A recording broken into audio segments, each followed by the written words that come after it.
Génie de l'art moderne, père du cubisme et visionnaire audacieux, Pablo Picasso est sans doute l'artiste le plus célèbre et le plus influent du XXe siècle. Né en 1880 à Malaga, Picasso révèle dès son plus jeune âge un talent exceptionnel pour le dessin. À seulement 13 ans, il est admis à l'école des Beaux-Arts de Barcelone, puis intègre l'Académie royale des Beaux-Arts de Madrid.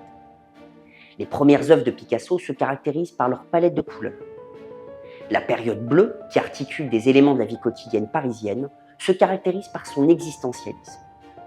Elle est suivie par la période rose, qui introduit des sujets plus lyriques, tels que des jongleurs, des acrobates et autres artistes. La transition de Picasso vers le cubisme est marquée par Les Demoiselles d'Avignon, réalisées en 1907, aujourd'hui chef-d'œuvre du moment. Le style Picasso, qui se déplace avec une parfaite aisance entre les différents médiums, de la céramique à la sculpture et en passant par le collage, est exprimé avec une égale virtuosité.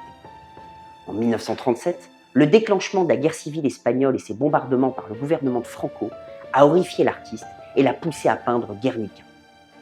Cette déclaration poignante contre la guerre est exposée la même année au pavillon espagnol de l'Exposition universelle de Paris. Guernica est aujourd'hui conservé dans les collections du musée Reina Sofía de Madrid. Picasso a continué un travail prolifique jusqu'à sa mort, le 8 avril 1973. Ses œuvres sont conservées dans les plus grandes collections privées et publiques du monde entier et continuent d'influencer les plus jeunes artistes.